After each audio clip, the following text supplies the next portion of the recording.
नमस्कार, स्वागत है आप सभी का सियासत के गढ़ में। मैं हूं आपके साथ ऋषभ पांडे। राजस्थान में विधानसभा चुनाव को लेकर तैयारियां जोरों पर हैं। कांग्रेस जहां सत्ता पर पकड़ बनाए रखने की कोशिशों में है, तो वहीं भाजपा फिर से सत्ता पर काबिज होना चाहती है। धौलपुर का हाल भी कुछ ऐसा ही है। पूर्व मुख्यमंत्री वसुंधरा राजे का गढ़ कहे जाने वाले धौलपुर में पिछले चुनाव में कांग्रेस ने इस गढ़ में सेंध लगा दी थी। ऐसे में अब इस बार भाजपा यहां पर पांव जमाने के लिए क्या करेगी, आज बात इसी पर।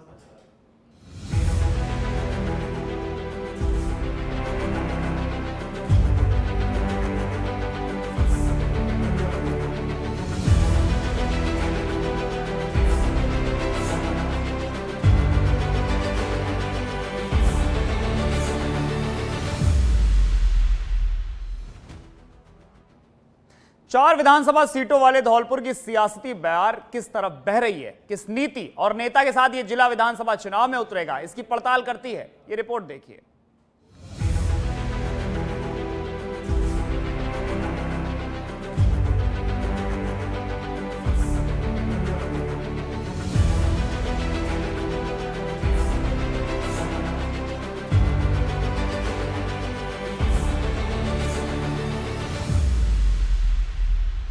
राजस्थान के पूर्वी छोर पर चंबल नदी के किनारे एक जिला बसा है, धौलपुर, जिसकी उत्तर में यूपी के आगरा जिले से और दक्षिण में मध्य प्रदेश के मुरैना जिले से सीमा जुड़ी हुई है। धौलपुर का ज्यादातर क्षेत्र चंबल के भीड़ों से घिरा हुआ है। ये क्षेत्र राजस्थान के डांग इलाके में आता है, इसलिए इस जिले को बड़े बड़े डाकुओं का गढ़ भी कहा जाता रहा है। खास बात तो ये है कि भीड़ों से घिरे धौलपुर में पर्यटन भी सांस ले रहा है। यहाँ पर शेरगढ़ का प्रसिद्ध किला है, जिस पर कभी अरसे तक डाकुओं का कब्जा रहा था। शाही बावड़ी, मंचकुंड का लाइट एंड साउंड शो, ये सब धौलपुर की शान है, जिन्हें देखने के लिए सैलानियों का तांता लगा रहता है। सिर्फ घूमने फिरने के लिए नहीं, बल्कि इस जिले की शान यहाँ का चटकारा भी है। यहाँ के बस स्टैंड के पास धौलपुर की मशहूर बेड़ई और आलू की सब्जी भी मिलती है, जिसके स्वाद के तो कहने ही क्या। जितना स्वाद धौलपुर के खाने में है, उतना ही यहाँ की सियासत में भी है। इस जिले से पूर्व सीएम वसुंधरा राजे का नाता जुड़ा हुआ है। वसुंधरा राजे धौलपुर की बहू हैं। उन्होंने अपना पहला विधानसभा चुनाव यहाँ की धौलपुर विधानसभा क्षेत्र से ही लड़ा। इसके अलावा स्वर्गीय जगन्नाथ पहाड़िया, उपराष्ट्रपति स्वर्गीय भैरव सिंह शेखावत, वरिष्ठ कांग्रेसी नेता मोहन प्रकाश, पूर्व मंत्री बनवारी लाल शर्मा समेत कई नेता इस पृष्ठभूमि से रहे हैं। धौलपुर की बात करें तो यहाँ पर 4 विधानसभा सीटें हैं। इनमें धौलपुर सीट से वसुंधरा राजे की करीबी कही जाने वाली शोभा रानी कुशवाहा विधायक है, जिन्हें भाजपा ने पार्टी से बाहर निकाल दिया है। राजाखेड़ा से कांग्रेस के रोहित बोरा हैं, बाड़ी विधानसभा सीट से गिरिराज सिंह मलिंगा विधायक हैं, और बसेड़ी जो अनुसूचित जाति के लिए रिजर्व है, वहां से खिलाड़ी लाल बैरवा विधायक हैं। यानी कि धौलपुर की 4 में से 3 पर कांग्रेस का कब्जा है। क्षेत्र के इस बार के चुनाव की बयार जो पिछले चुनाव से भिन्न चल रही है। पिछले चुनाव में एकमात्र बीजेपी की सीट थी, इस बार उसने भी पाला बदल दिया है और कांग्रेस के में आ गई है। कांग्रेस प्रत्याशी के रूप में धौलपुर चुनाव लड़ रही है। इस बार बीजेपी के सशक्त उम्मीदवार 4 विधानसभा क्षेत्रों में चुनाव लड़ेंगे और स्थिति बदलने की है। बड़ी विचित्र स्थिति में चल रहा है। चारों सीटों पर जो है भिन्न प्रकार के कागज समीकरण निकल के आ रहे हैं और इस साल इन 4 विधानसभा क्षेत्रों में कम से कम बीजेपी 2 सीटों का अपना बयान निकाल सकती। बात सबसे पहले धौलपुर सीट की करते हैं, जो इस जिले की ही नहीं बल्कि पूरे प्रदेश की हॉट और वीआईपी सीट में गिनी जाती है। पूर्व सीएम राजे ने साल 1985 में इस सीट से पहली बार चुनाव जीता। तब से धौलपुर में वसुंधरा राजे का जो जादू छाया, उसका खुमारी आज तक नहीं मिटी। आलम यह है कि धौलपुर का दूसरा नाम ही वसुंधरा राजे हो गया। राजे की खास और बेहद करीबी माने जाने वाली शोभा रानी कुशवाहा ने 2018 का विधानसभा चुनाव जीता था, लेकिन साल 2022 के राज्यसभा चुनावों के दौरान शोभा रानी कुशवाहा क्रॉस वोटिंग कर कांग्रेस के उम्मीदवार के पक्ष में मतदान कर दिया, जिसके बाद पार्टी ने एक्शन लेते हुए शोभा रानी कुशवाहा को पार्टी से बाहर कर दिया। शोभा रानी के भाजपा से जाने से पार्टी के समीकरण बदल गए। जिस धौलपुर की 4 में से 1 सीट पर बीजेपी टिकी थी, अब वो सीट भी उनके पास नहीं रही और शोभा रानी कुशवाहा के कांग्रेस से बढ़ती नजदीकियां ये चीख चीख कर बता रही हैं कि इस बार शोभा रानी कुशवाहा कांग्रेस के टिकट पर धौलपुर सीट से ही चुनाव लड़ सकती है।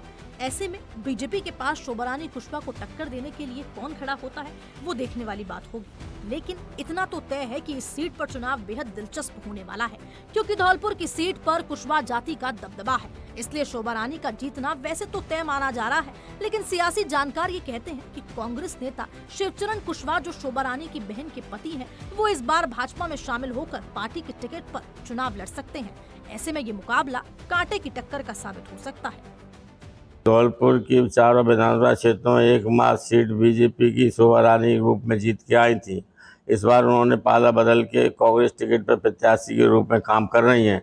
और इस साल जो पिछले चुनाव में जो उनसे कहा गया था डॉक्टर शिवचरण कुशवाहा चुनाव लड़े थे, बीजेपी ने उसी को उम्मीदवार बनाने की सोची है और वो अच्छी टक्कर देंगे। और शोभा रानी की स्थिति अच्छी नहीं।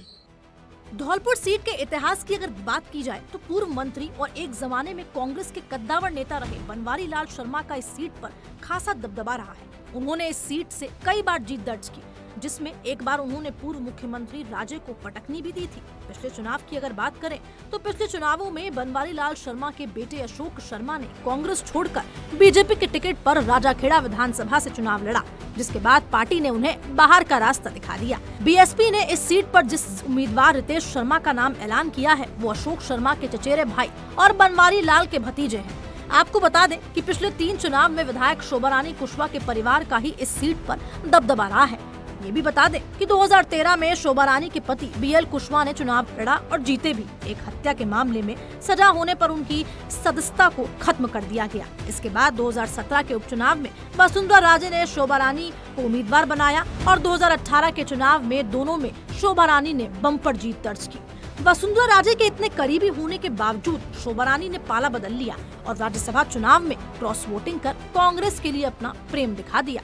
धौलपुर जैसी हॉट सीट के अगर जातीय ताने बाने की बात की जाए तो यहाँ पर कुशवाहा के अलावा ब्राह्मण, जाटव और मुस्लिम वोटर्स अच्छी तादाद में हैं। इसके बाद गुर्जर, ठाकुर, वैश्य, लोधी, त्यागी और जाट समाज के लोग आते हैं। जिस शिवचरण कुशवाहा को भाजपा से चुनाव लड़ाने की चर्चा हो रही है, वो पहले कांग्रेस में थे। उनके सामने भाजपा ने शोभा रानी कुशवाहा को चुनावी मैदान में उतारा था। चर्चा तो ये भी है कि टिकट वितरण के दौरान कुशवाहा समाज की एक पंचायत हुई, जिसमें तय किया गया कि जो पार्टी पहले समाज के प्रत्याशी का नाम आगे कर देगी, यानी कि जो पार्टी समाज के प्रत्याशी का नाम पहले घोषित कर देगी, उसको समाज साथ देगा। भाजपा ने शोभा रानी कुशवाहा का नाम पहले डिक्लेयर कर दिया, जिसके चलते कुशवाहा समाज ने शोभा रानी का साथ दिया और शोभा रानी चुनाव जीतने में सफल हुई। सच बेधड़क के लिए वीडियो जर्नलिस्ट जमाल खान के साथ ज्योति शर्मा और लाल सिंह फौजदार की रिपोर्ट। तो धौलपुर सीट के बाद अब बात करते हैं बसेड़ी विधानसभा सीट की और बताते हैं यहां का सियासी और जातीय गणित। साथ ही जानेंगे क्या खिलाड़ी लाल बैरवा का भविष्य।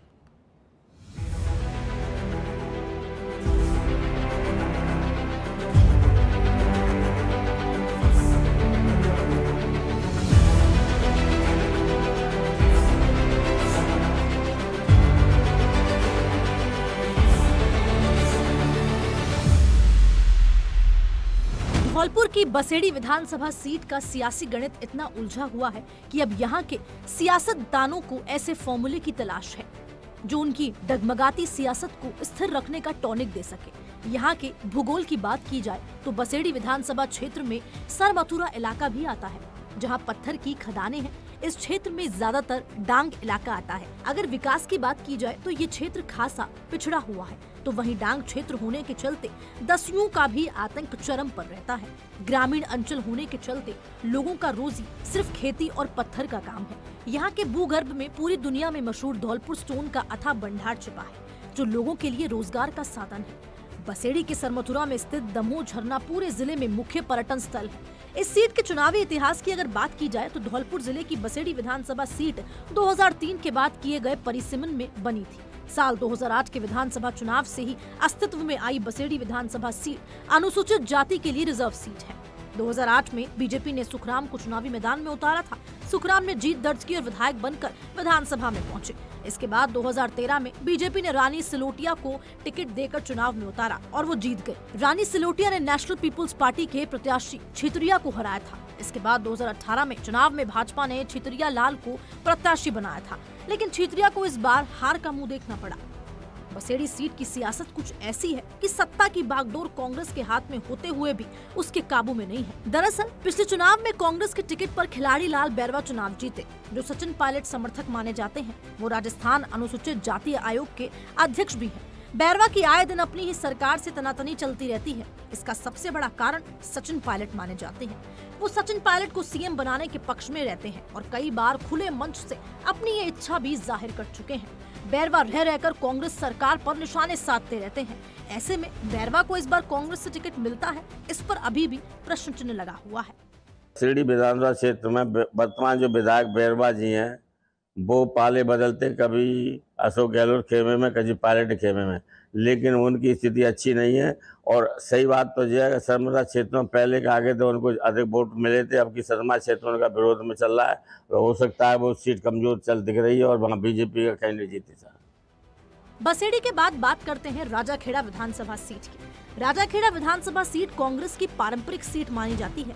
कांग्रेस के कद्दावर नेता और पूर्व मंत्री प्रद्युम्न सिंह का इस सीट पर साल 1967 से दबदबा चला आ रहा है। वर्तमान में कांग्रेस नेता प्रद्युम्न सिंह के बेटे रोहित बोहरा विधायक हैं, लेकिन इस बार यहाँ कांटे का मुकाबला देखने को मिल सकता है। भाजपा से पूर्व मंत्री बनवारी लाल शर्मा की बहू नीरजा शर्मा की राजाखेड़ा विधानसभा क्षेत्र से प्रबल दावेदारी मानी जा रही है। 2018 के चुनाव में पूर्व मंत्री बनवारी लाल शर्मा के बेटे अशोक शर्मा ने इस सीट से बीजेपी के टिकट पर चुनाव लड़ा था। पहले वो कांग्रेस में थे। इस हरकत की वजह से कांग्रेस ने उन्हें पार्टी से निकाल दिया। इस सीट के चुनावी इतिहास की अगर बात करें तो इस पर कांग्रेस और उससे ज्यादा प्रद्युम्न सिंह का दबदबा रहता आया है। विधानसभा चुनाव में ये सीट प्रद्युम्न सिंह के परिवार के आसपास रही है। पहले इस सीट पर प्रद्युम्न सिंह और उनके चचेरे भाई रविंद्र सिंह बोरा के बीच शह मात का खेल चलता रहा, लेकिन पिछले चुनाव में इस सीट का मुकाबला प्रद्युम्न सिंह और बनवारी लाल शर्मा के परिवार के बीच रहा। इस सीट पर हुए चुनाव में 10 बार कांग्रेस को जीत हासिल हुई, तो वहीं 2 बार बीजेपी को, 1 बार लोकदल और 2 बार निर्दलीय उम्मीदवारों को यहाँ विधायकी मिली है। इस सीट पर पहला चुनाव 1957 में महेंद्र सिंह ने निर्दलीय रूप में जीता। इसके बाद 1962 में राजस्थान वित्त आयोग के चेयरमैन प्रद्युम्न सिंह के पिता प्रताप सिंह कांग्रेस से चुनाव जीते थे। इसके बाद 1965 में कांग्रेस से दामोदर लाल व्यास, 1967 और 72 के चुनाव में कांग्रेस से प्रद्युम्न सिंह चुनाव जीते, तो वहीं 1977 के चुनाव में प्रद्युम्न सिंह ने निर्दलीय रूप में जीत हासिल की। 1980 में प्रद्युम्न सिंह एक बार फिर से कांग्रेस के बैनर तले मैदान में उतरे और चुनाव में जीत हासिल की। इसके बाद 1985 में कांग्रेस के राष्ट्रीय महासचिव मोहन प्रकाश शर्मा ने एलकेडी से चुनाव जीता था। 1990 में ये सीट एक बार फिर कांग्रेस के कद्दावर नेता प्रद्युम्न सिंह के पास चली गई। 1994 में इस सीट पर बीजेपी की मनोरमा सिंह ने सेंध लगाते हुए जीत हासिल की, लेकिन 1998 और 2003 के चुनाव में इस सीट से फिर से एक बार प्रद्युम्न सिंह ही काबिज रहे। 2008 में प्रद्युम्न सिंह के चचेरे भाई रविंद्र सिंह बोरा बीजेपी से चुनाव जीते, लेकिन 2013 में इस सीट से दोबारा प्रद्युम्न सिंह कांग्रेस के टिकट पर काबिज हो गए। वहीं पिछले चुनाव में इस सीट से प्रद्युम्न सिंह के पुत्र रोहित बोरा मैदान में उतरे और जीत हासिल की। राजाखेड़ा सीट पर ब्राह्मण मतदाता अच्छा खासा असर रखता है, जिनकी संख्या करीब 40,000 है। अशोक शर्मा के निधन के बाद उनकी पत्नी नीरजा शर्मा को ब्राह्मण और अन्य समाज की सहानुभूति का लाभ मिल सकता है। वहीं दूसरा पहलू ये है कि पूर्व मंत्री बनवारी लाल शर्मा का राजस्थान की राजनीति में 50 साल तक दबदबा रहा है। बनवारी लाल शर्मा को धौलपुर में ब्राह्मण समाज का बड़ा नेता माना जाता है। ऐसे में इस सीट पर मुकाबला बेहद दिलचस्प होने जा रहा है। यानी कि कांग्रेस को एक बार फिर यहाँ पर सिंपैथी कार्ड का रिजल्ट मिल सकता है, तो फिर बीजेपी का चिंता में पड़ना भी लाजमी है। उसके लिए रणनीति बनाना और भी ज्यादा कठिन हो सकता है। राजाखेड़ा विधानसभा क्षेत्र में स्थिति अलग है। स्वर्गीय अशोक शर्मा जी की पत्नी अच्छी टक्कर देने की स्थिति में वो पिछले कई महीनों से अपने क्षेत्र में काम कर रही है। उनका जो वर्तमान विधायक है उनका विरोध ज़्यादा चल रहा है। हो सकता है कि इस बार के चुनाव में उनको शिकस्त मिलनी चाहिए आगे।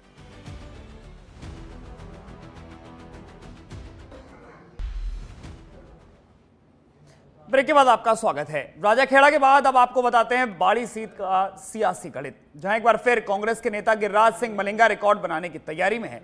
लेकिन क्या भाजपा इस बार उनका खेल बिगाड़ देगी? जानेंगे सब कुछ इस रिपोर्ट में।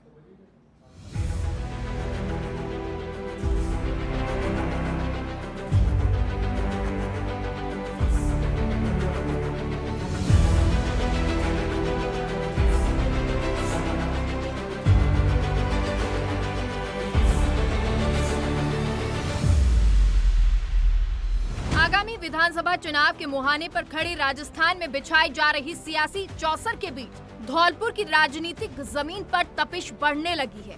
यहाँ की बाड़ी विधानसभा सीट पर शुरुआत से राजनीति के नए नए रूप देखने को मिल रहे हैं। इस सीट पर जहाँ कांग्रेस और भाजपा के विधायकों का कब्जा रहता आया है, वहीं बसपा जैसी पार्टियों को भी यहाँ से खाता खोलने का मौका मिलता रहा है। साथ ही इस सीट पर निर्दलीय उम्मीदवारों को भी जनता चुनकर विधानसभा भेज चुकी है। वर्तमान में बाड़ी विधानसभा सीट से कांग्रेस से गिरिराज सिंह मलिंगा विधायक हैं। पिछले 15 साल से मलिंगा ही इस सीट पर विधायकी का ताज पहने हुए हैं। साल 2008 में बसपा की टिकट पर बाड़ी विधानसभा सीट से चुनाव जीतने वाले मलिंगा ने राजनीति के पिच पर 2018 में हैट्रिक मारी। अब वो चौथी बार इस सीट से अपनी दावेदारी ठोक रही हैं। इस सीट के अगर चुनावी इतिहास में झांके तो पता चलेगा कि बाड़ी विधानसभा सीट पर पूर्व विधायक दलजीत सिंह चीकू का 20 साल तक कब्जा रहा। दलजीत सिंह चीकू बाड़ी विधानसभा क्षेत्र से 4 बार विधायक रह चुके हैं। गिरिराज सिंह मलिंगा 2008 से पहले दलजीत सिंह चीकू के विश्वास पात्र कार्यकर्ता माने जाते थे, लेकिन दलजीत सिंह चीकू और गिरिराज सिंह मलिंगा की अनबन हो गई और 2008 में चुनाव में गिरिराज सिंह मलिंगा बसपा के टिकट पर चुनाव मैदान में उतरे। मलिंगा ने दलजीत सिंह चीकू को हरा दिया, यहाँ तक कि चीकू की जमानत जब्त कर दी गई। साल 2008 में कांग्रेस सरकार के अल्पमत में आने पर गिरिराज सिंह मलिंगा समेत बसपा के 6 विधायक कांग्रेस में शामिल हो गए। गिरिराज सिंह मलिंगा को राज्य मंत्री का दर्जा भी दिया गया। बीते 3 विधानसभा चुनाव की बात करें तो यहाँ पर त्रिकोणीय मुकाबला देखने को मिला। माली, राजपूत और गुर्जर समाज का मतदाता खासा दखल रखता है। इन 3 कौम के नेता पिछले 3 विधानसभा चुनाव से भाग्य आजमा रहे हैं। मलिंगा को पटखनी देने के लिए माली और गुर्जर समाज के लोग हमेशा मैदान में उतरते रहे हैं। राजनीतिक जानकारों की माने तो माली या गुर्जर समाज से एक प्रत्याशी खड़ा होगा तो सीधे मुकाबले में गिरिराज सिंह मलिंगा के लिए भारी मुश्किलें खड़ी हो सकती हैं। बाड़ी विधानसभा क्षेत्र में 3 बार से विधायक गिरिराज सिंह मलिंगा विजयी होते आ रहे हैं और अभी भी उनकी स्थिति बहुत अच्छी है, लेकिन बीजेपी के पास अभी सशक्त उम्मीदवार कोई नहीं है जसवंत सिंह गुर्जर को छोड़ के, और उनका कागज है जो अभी अच्छी स्थिति में नहीं है। और हो सकता है कि बीजेपी कागज है प्रशांत ठाकुर को अब उम्मीदवार बना के बराबरी टक्कर पर ले आ सकती है। बाड़ी सीट पर 3 चुनावों से विधायक गिरिराज सिंह मलिंगा और पूर्व विधायक जसवंत सिंह गुर्जर के बीच ही मुकाबला देखने को मिलता रहा है। दोनों ही राजनीतिक तौर पर एक दूसरे के धुर विरोधी माने जाते हैं, लेकिन लगातार 3 बार चुनाव हारने वाले जसवंत सिंह गुर्जर का सियासी भविष्य इस बार कुछ डावाडोल नजर आ रहा है। क्या भाजपा इस बार जसवंत सिंह पर दांव खेलेगी? इस पर प्रश्न चिन्ह लगा हुआ है। अगर भाजपा जसवंत सिंह का टिकट काटती है तो निश्चित तौर पर बाड़ी विधानसभा में सियासी समीकरण चौंकाने वाले हो सकते हैं। धौलपुर की इन 4 विधानसभाओं के सियासी और जातिगत समीकरण की जो तस्वीर दिख रही है, उन पर अभी कांग्रेस और बीजेपी ने धूल जमा रखी है, जो तभी साफ होगी जब वो अपने प्रत्याशियों की लिस्ट जारी करेगी और तभी इस शह मात के खेल में रोमांच और बढ़ेगा। ब्यूरो रिपोर्ट, सच पे धड़क। चलिए, सियासती गढ़ में आज के लिए फिलहाल इतना ही। देश और दुनिया की तमाम खबरों के लिए आप देखते रहिए सच पे धड़क।